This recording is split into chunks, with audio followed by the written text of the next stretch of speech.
Hey, good morning, everybody. Aubrey's here again to help this week. Maggie's laying there taking belly rubs in the snow. Alpacas are eating, and the ostriches have got their hay, but they haven't got their grain yet, so they're pacing the fence line watching me. Now, something I want to show you today is that I'm monitoring one of these roosters. If he gets any worse, I'll have to treat him. He might have pneumonia or something coming on. That rooster right there, his eyes look a little sleepy. And I've been monitoring him for a few days now, making sure to get him out of bed, make him eat with everybody. Well, give me my glove back, please, and leave my phone alone. Thank you. He's going to get treated with LA penicillin and probably dexamethasone if he doesn't bounce back quickly. But being a big, strong, bossy dude, he's really hard to treat unless he's feeling bad enough to lay down and refuse to get up. So I will corner him and get a shot into him tomorrow if he doesn't bounce back. But today is an improvement because he actually was out of bed waiting for breakfast rather than making me go get him today. So let's hope he's on the mend without any interference. And now I got to go in and give them their grain.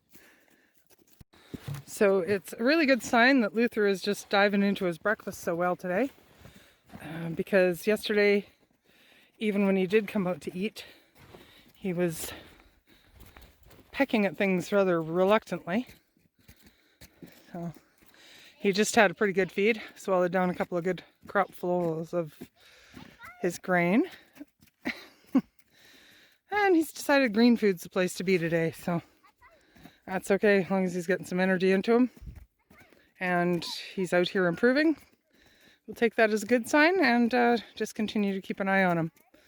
But I don't believe in treating too much too soon on these guys because they are quite resilient and I don't want to overuse their medications. I do believe in using the medications rather than letting them suffer.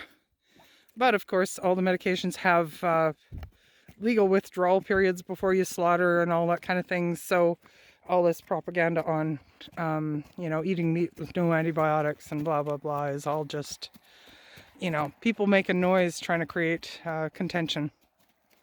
So anyway, nothing wrong with using a few medications to save a life and reduce suffering as long as it's done responsibly. So that's what we're aiming for. Healthy, happy animals and responsible practices along the way. There he is, coming back for some more grain. All right, Luther, let's hope you're feeling better. All right, another frosty winter morning.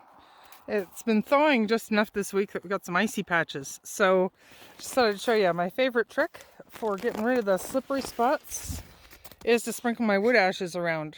I just save them in a tin bucket out of the fireplace, and they're non-toxic grit that the ostriches generally won't even eat. If they do peck at it, it won't hurt them.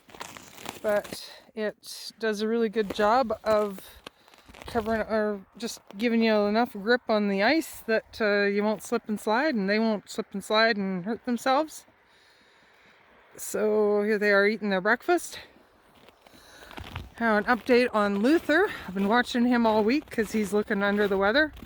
But he's out here again for breakfast on his own today with no encouragement. He's still looking a little bit sleepy-eyed, but he's taking part in breakfast really well. I don't know if you can tell, his eyes are just not as bright and wide open as they should be. He's, just a little sleepy looking. And that's one of the first things you'll see quite often on an ostrich that's not quite feeling himself. But as you can see, his appetite's back and he's hanging with the crowd instead of hiding in bed. So he's on the mend. Hopefully I haven't had to treat him. I did treat him a couple of years ago for pneumonia, so I've been extra cautious to keep an eye on things ever since. But yeah, these guys are generally pretty healthy and easy to look after. It's just the occasional thing to watch for.